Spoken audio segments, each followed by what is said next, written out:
health, education, climate. The United Nations, the World Bank, private actors. Locally rooted institutions, locally rooted experts. What we're really talking about is a very complex ecosystem. How do we find the interlinks? To innovate and come up with the best solutions. To actually rethink what we do as a broader development community. You're listening to the CGD Podcast, where we explore smart policies for a better world. Each episode highlights an important development topic, hosted by a CGD researcher and featuring experts from around the globe. Tune in to learn how independent research can bring global prosperity. Good day. I'm Sanjeev Gupta, Senior Fellow Emeritus at the Center for Global Development. Before joining CGD, I spent over 31 years at the International Monetary Fund, some 22 of which were in leadership positions across its key departments. In today's podcast, I will discuss how fiscal and monetary policies can be reformed to promote inclusive and sustainable growth. Discussion is based on a guidance note that my colleagues and I prepared at the request of the United Nations. The note explores how the UN member states can strengthen fiscal and monetary policies and governance to achieve the Sustainable Development Goals by 2030. Joining me today is Benedict Clements, a visiting professor at the Universidad de las Américas in Ecuador. Before that, Ben spent 29 years at the IMF, where he served as a mission chief for Kenya at the time of his retirement. Ben and I have a long history of collaboration. Since 1994, we have worked together on numerous projects, engaged with several policymakers, and co-edited 6 books published by the IMF. I would like to turn to Ben to give us an overview of the recent trends in income and wealth inequality and key policies available to influence. Thanks, Sanjeev. First, on a global scale, inequality has declined, propelled by the rapid growth of emerging market and developing economies, and notably in China and India. And this has resulted in income convergence between developing countries and advanced economies. This is good news. However, when one looks at inequality within countries, it has increased in the advanced countries, such as in the United States and Europe, for the past 20 years, mostly because of rising disparities in market incomes. That is, the incomes households get from wages and the assets they own.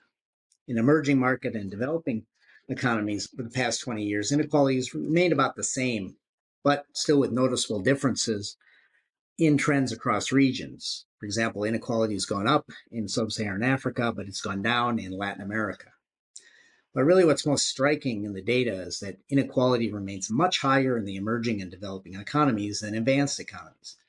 One of the reasons that inequality is so high in these countries is that government taxation and spending programs really don't result in much shifting of income from the rich to the middle class and poor compared with the advanced economies. In the advanced economies, these programs have a big effect. They reduce inequality by about a third. In contrast, when we look at tax and spending policies in emerging and developing economies, it only reduces inequality by a tenth. The relatively poor performance of taxes and spending to improve income distribution is really one of the reasons that we want to dig into the reasons for this poor performance and see what kind of policy reforms would lead to better outcomes. But before I conclude, I would like to highlight one really worrisome trend of the past 20 years. That worrisome trend is a high and rising degree of inequality in the distribution of wealth, which has really reversed the decline that was observed for most of the post-World War era until the 1970s. Household wealth exhibits a much greater level of inequality compared to income. This is primarily due to the higher savings rates amongst high-income individuals, which leads to faster wealth accumulation compared with poorer households. More research is needed, but the preliminary data we have suggests that wealth inequality went up even further since the COVID pandemic. In the wake of the pandemic, many countries implemented fiscal stimulus and easy monetary policies with low interest rates, and that contributed to rapid increases in stock markets and real estate prices. And since these are owned more heavily by upper income groups, wealth inequality has risen, really contributing to the social discontent in the sense that the economy is unfair. I would now like to turn to the considerations that influence the design of sound monetary and fiscal policies. Here, I would like to emphasize the state of the economy, which influences the effectiveness of monetary and fiscal policies. In periods of recession or of low growth, the ability of central banks to influence interest rates is reduced, as we found out during Great Recession and immediately after the COVID pandemic. During these periods, interest rates are already low. As a result, central banks find it difficult to lower them further to stimulate borrowing and investment.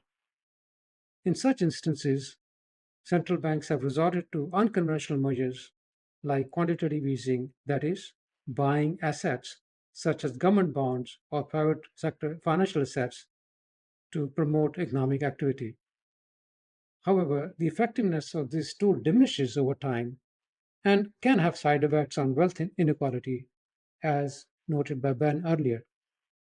The efficacy of fiscal policies is shared by countries' prevailing fiscal space, which is defined as its ability to engage in discretionary increases in expenditure or reduction in taxes while maintaining access to financial markets and meeting all payment obligations without default. At the same time, strong economic growth plays a crucial role in expanding space by generating higher revenues. This in turn empowers a country to invest more in social sectors, infrastructure, and climate transitions. Given that developing countries generally possess a smaller capital base, they stand to gain a greater growth dividend from productive capital investments. I would like to stress that the efficient use of public expenditure is essential for maximizing the impact of fiscal policies and getting the most out of limited fiscal space. Unproductive spending funded solely through borrowing limits the country's fiscal space. By adding burden of repaying loans and necessary interest, rising debt to GDP ratios that we have witnessed in all country groups in recent years pose a major constraint on fiscal policy choices by limiting the government's ability to finance additional spending. Ben, I would now like to turn to the role of monetary policy in supporting equitable growth agenda. Could you please elaborate? With respect to monetary policy, it's really traditionally been viewed as less important than fiscal policy in achieving equity objectives. And there's a good reason for this, because monetary policy instruments, such as like the interest rate set by a central bank, can't be targeted to a specific population segment. That said, monetary policy still can play a crucial role in supporting equitable growth by containing inflation at lower moderate levels. Now, why is inflation so bad for inequality? The reason is that high inflation rates are a tax on the poor. Poor people hold more of their assets in cash rather than in short-term interest-bearing assets where depositors can demand higher interest rates to compensate for inflation. Empirical studies, some done at the IMF, suggest the inflation rate of about 5 to 6% per year can have a deleterious effect on income distribution. We also find that countries that pursue low to moderate inflation really don't end up sacrificing other macroeconomic objectives, such as economic growth, real wages, or unemployment, over the medium to long term. All this suggests that maintaining low inflation is compatible with a broader strategy for equitable growth. At the same time, it's important to recognize that in the short run, raising interest rates to reduce inflation can worsen income inequality by slowing economic activity. This underscores that countries need to have social safety nets in place to protect the poor during these episodes of monetary policy tightening. Now, with these safety nets in place, such as unemployment insurance, monetary policy can focus on the inflation objective while avoiding large-scale increases in poverty and inequality during periods of monetary tightening. This brings me to the design of fiscal policy needed for this purpose. Fiscal policy is government's main instrument for achieving redistribution. Fiscal policy affects inequality primarily through taxes and expenditures that redistribute income. If these taxes or expenditures affect some income groups more than others, for example, if income taxes are paid more by upper income groups, they affect income inequality. In a similar way, Government transfer payments can affect inequality if they benefit lower income groups more than others. Thus, the size of these taxes and transfers determines their aggregate effect on income inequality. Government provision on health and education, labeled as in kind benefits, further affects inequality. This spending positively affects the formation of human capital. As Ben remarked earlier, advanced economies achieve a much greater degree of fiscal redistribution than emerging and developing economies. This redistribution resulted in a decline in inequality in advanced economies by about a third, as opposed to a tenth in emerging and developing economies. About three-fourths of the reduction in inequality in advanced economies is achieved through transfers, such as public pensions and family benefits, and the rest comes from personal income taxes. Let me explain at this point why fiscal policy is less redistributed in emerging and developing countries. First, these countries have a smaller share of tax revenues that come from direct taxes. Here I am referring to income and wealth taxes, which are more progressive than indirect taxes, including those on consumption, such as the value added tax or the sales tax. Second, tax systems in emerging and developing economies generate a lower level of revenue as a share of total economic output. This limits the amount that governments can spend while maintaining macroeconomic stability, including social benefits that help achieve redistribution. Third, pension systems in these countries typically cover workers in the formal sector, that is, people who are paying taxes, and thus miss a large share of workforce employed in what we call informal sector. This results in both low contribution of revenues for pension system and ultimately a low number of pension beneficiaries. It also makes it difficult to extend coverage to those in the informal sector without large transfers from the government. Fourth, reflecting administrative challenges and scarcity of fiscal resources, social assistance programs do not reach all low-income households in these countries. In Latin America, for example, about two-thirds of those in the bottom fifth of the income distribution are covered, while in developing Asia, less than half are covered. Finally, a sizable share of social benefits goes to middle-income households rather than to those that are relatively poor. This limits how much redistribution is achieved with these programs. In other words, how well these benefits are targeted makes a big difference to the outcomes. Before passing it on to you, Ben, let me elaborate a bit on the importance of tax reforms in emerging and developing economies to help finance higher levels of expenditure as well as to reduce income inequality. The track record on these reforms has been mixed, and their impact on income distribution has not always been favorable. The best outcomes have been observed for improvements in revenue administration and for personal income tax. Not all regions, however, have had positive outcomes from personal income tax reforms. In sub-Saharan Africa and fragile countries in particular, inequality was exacerbated because of shortcomings in the reform design. Could you please elaborate on reforms that are needed in monetary policy to better serve equity goals? Let's first discuss this issue for the case of the advanced economies. For this group, countries that have credible monetary policy frameworks can focus on achieving inflation targets over the medium term.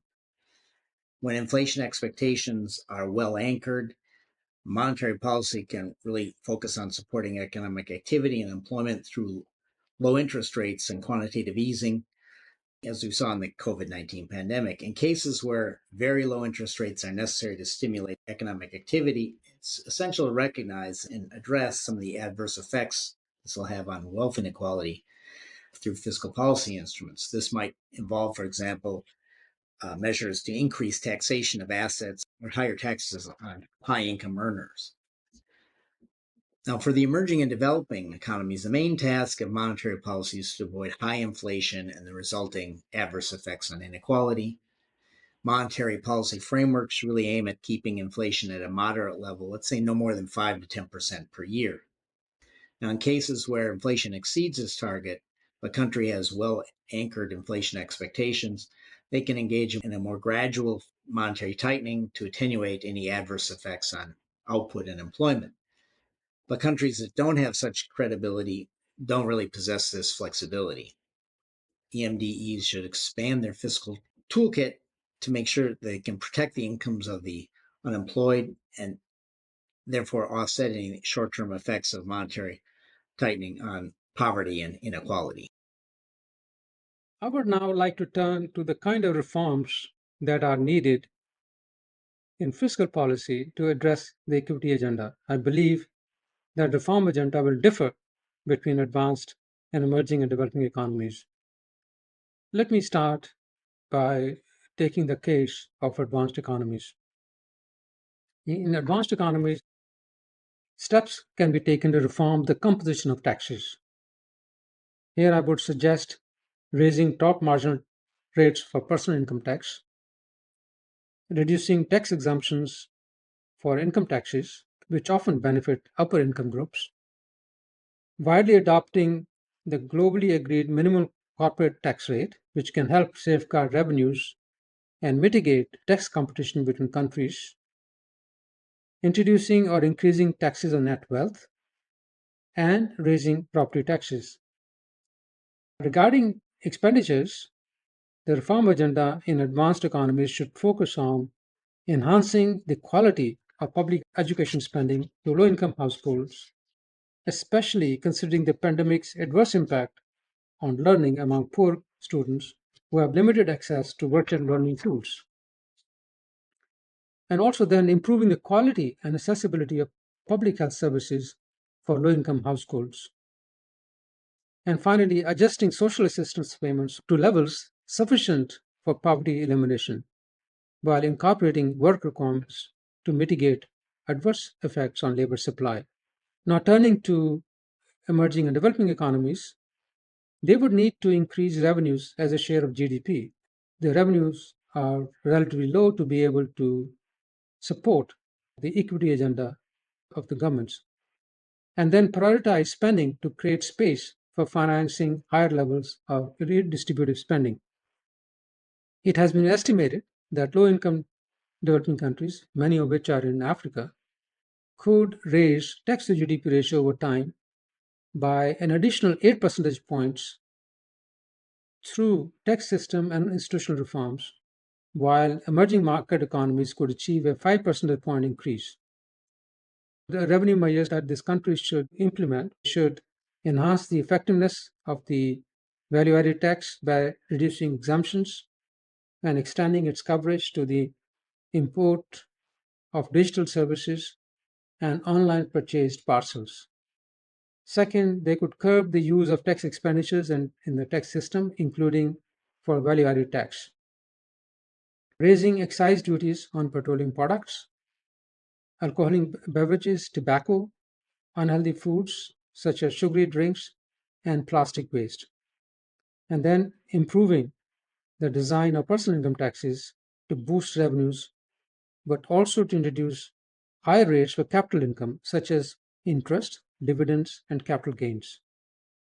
Adjusting the threshold for personal income tax can be instrumental. In many countries, a relatively small percentage of workers are subject to income tax because of the very high threshold for paying taxes. These countries should focus on making it more efficient. In education and health, for example, sub-Saharan African countries spend 20% to 30% more resources than needed to achieve comparable outcomes to more efficient countries.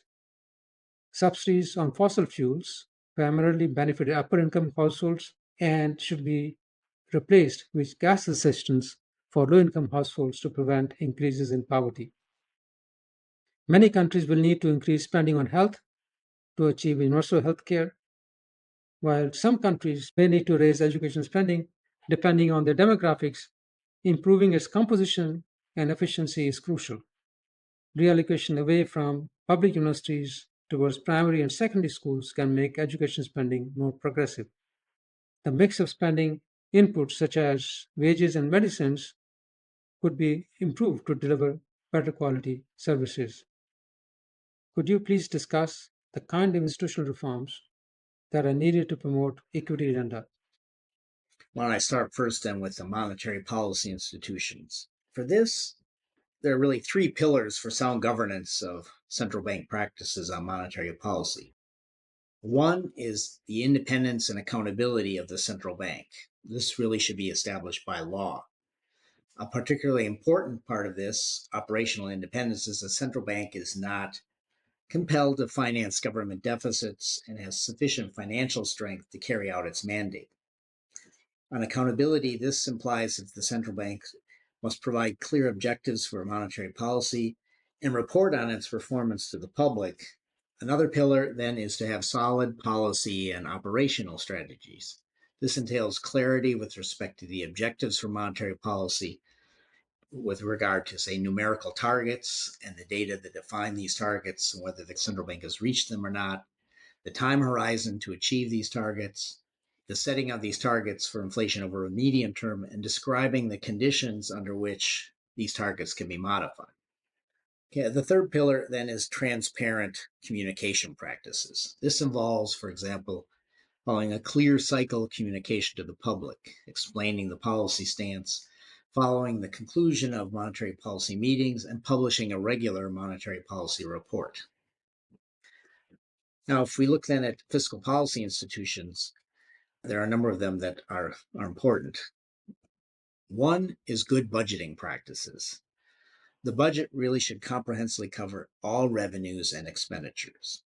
Countries can often benefit from having also what are called fiscal rules, which limit government debt or how much governments can increase spending in any one year. It can also be helpful to provide budget plans over more than 1 year and what is called a medium-term fiscal framework. Number two, there should be transparent reporting on the budget. Transparent budgeting ensures that budget formulation, execution, and reporting processes are open and accessible to the public. This involves publishing comprehensive budget documents, conducting public consultations, and providing timely updates on budget execution. Third is there should be independent fiscal institutions. These provide an independent assessment of government policy that can help the public hold the government accountable. Examples are the Congressional Budget Office in the United States and the audit institutions in many countries. One thing I'd like to emphasize is that these strong fiscal institutions are necessary for reducing corruption. Corruption increases inequality by diminishing the amount of resources available for redistribution. It also erodes public trust in government institutions, rendering the implementation of social policies more challenging and thus widening the gap between the rich and the poor. While this agenda is undoubtedly challenging, we must acknowledge the political constraints shape the pace and design of reforms in this area.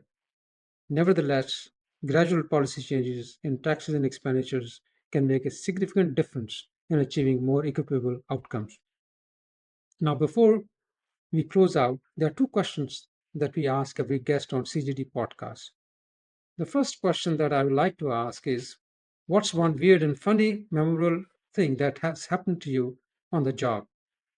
Well, I have many stories. But one involves a visit to a country in the former Soviet Union in the early days in 1993. When I arrived at the airport with the rest of the IMF team, we were told that our visas were not valid.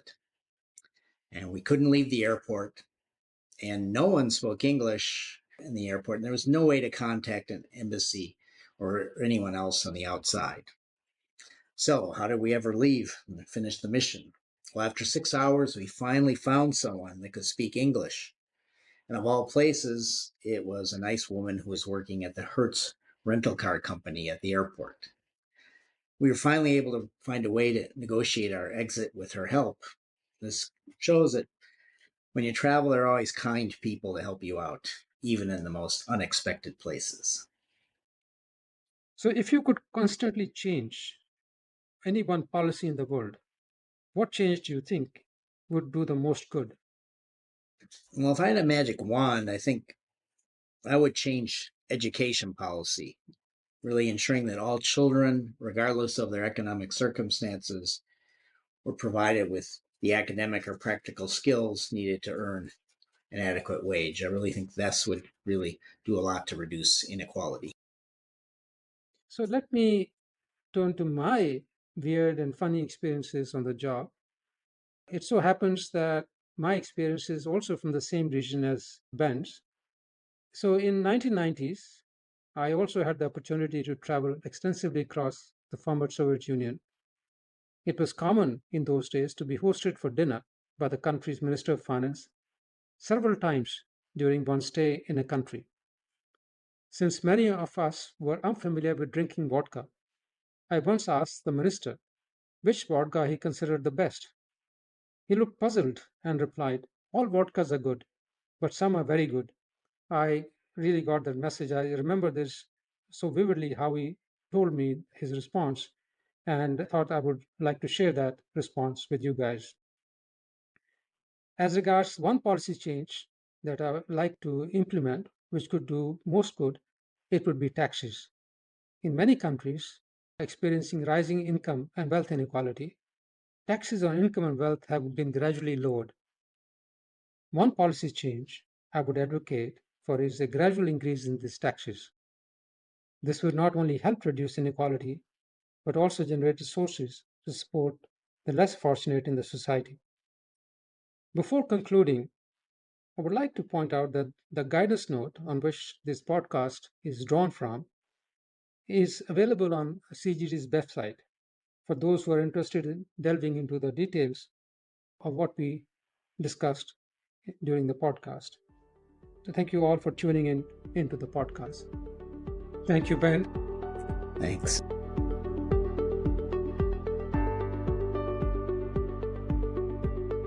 Thanks for listening to the CGD Podcast. You can learn more about the topics discussed on our website at cgdev.org. That's cgdev.org. See you next time.